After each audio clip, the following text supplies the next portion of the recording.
This is Akashvani. In the program Spotlight, now we bring you a discussion on efforts to provide new criminal laws in regional languages. The participants are Anil Kishore Yadav, Director, Central Academy for Police Training, Bhopal, and Nishit Kumar, Anchor.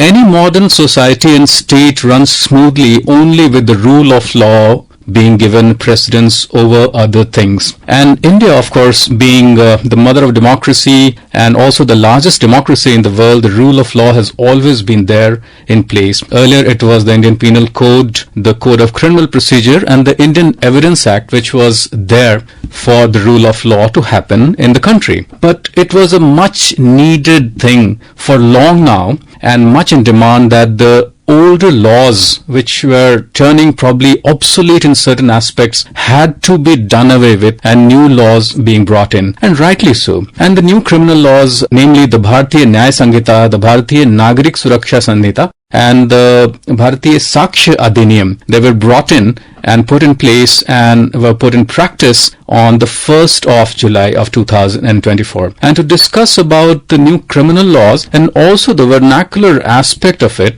it's a pleasure to welcome Mr. Anil Kishore Yadav, Director at the Central Academy of Police Training, Bhopal, to discuss about the same. Welcome to the show, Mr. Yadav.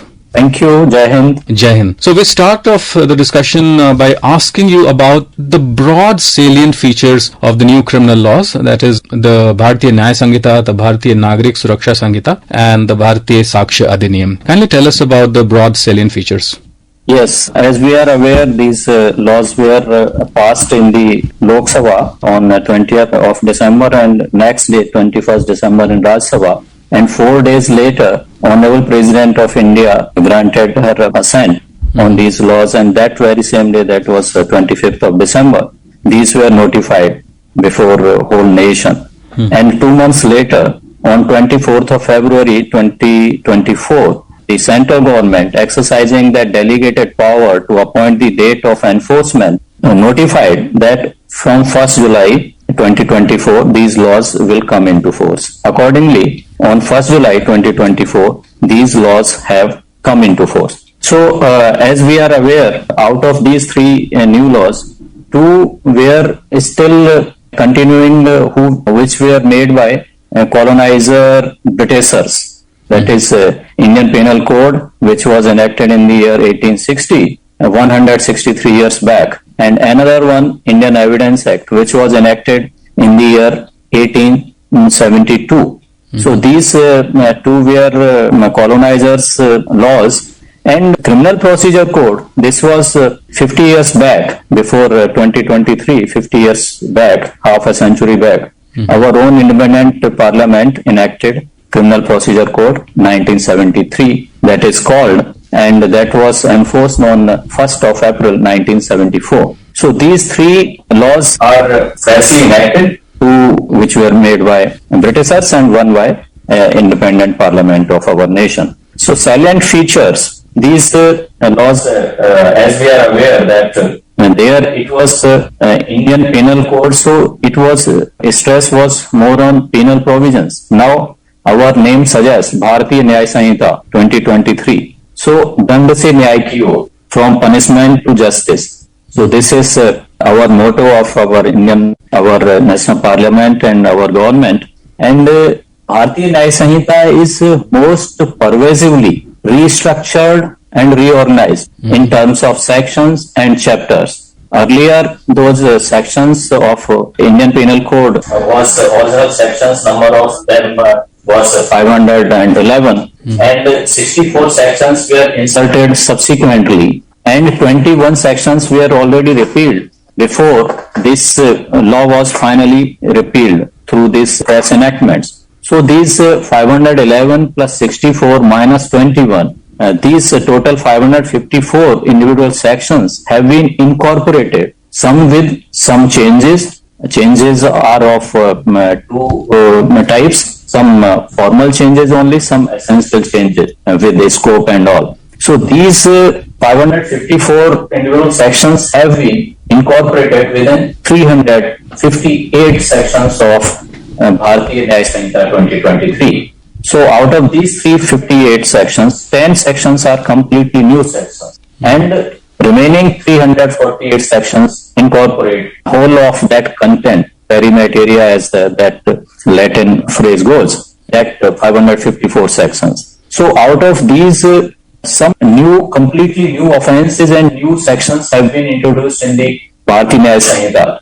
Okay. Like a completely new chapter is also carved out, which suggests our priorities, our independent nation's priorities and aspirations. So that section is, as a whole, that is fifth chapter, I mean, and as substantive provision, punishment, providing, defining offense and providing punishment, that is first chapter to say. So that is chapter 5, offenses against woman and child. So this is our topmost priority. So this is one of that very important paradigm shift. And under this particular chapter also, Nisirji, there are two newly added sections, completely newly added sections and offenses. That is section 69, which provides that if some woman is being sexually exploited by concealing one's identity or with some pretension, false pretension of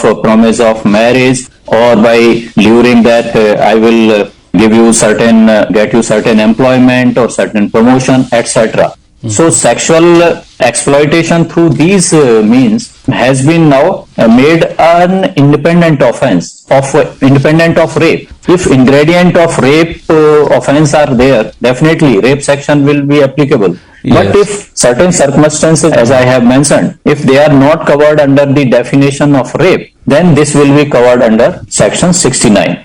And let's get on to the vernacular aspect of the new criminal laws now. We know that it's been generally difficult to understand the complex legal language used in the law books and also the judgments, orders, etc., especially when we look at the judgments of the High Courts and the Supreme Court. It's just too much to handle for a layman. So how important actually it is for the new criminal laws to be translated or to be understood in the local or the vernacular language? Yes, as we are aware, Article 348 of Constitution of India holds that those laws will be written in that particular language, English, and judgments in the Honorable Constitutional Courts, High Courts and Supreme Court of India will be delivered in the same language.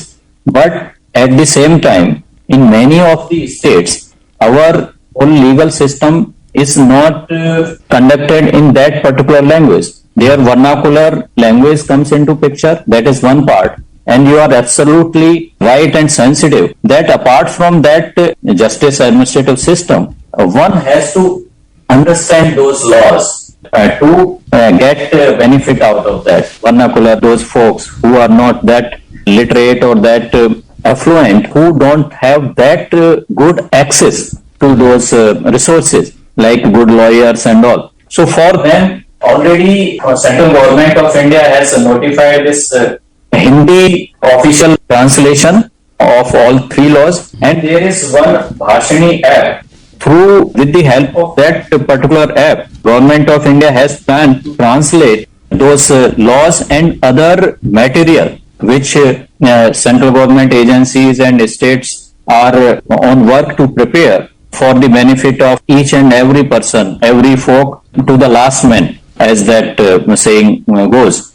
So this Bhashini app and other BPRND is doing on this already on work. We are our organization, Bureau of Police Research and Development. So we are doing on it day and night. We are working very hard on it so that these can be disseminated to the last man. Right. And there are certain statutory provision, legal provision, which is through those acts, Legal Services Authorities Act, National Legal Services Authority Act is already there. Through that there is a multi-tier system which goes from national level up to taluka level. National Legal Services Authority, State Legal Services Authority, District Legal Services Authority, Subdivision Level Legal Services Authority, which these authorities are responsible for legal awareness. Right. So I am sure that this whole ecosystem central government, state government, respective home department, respective law department, these legal services authorities of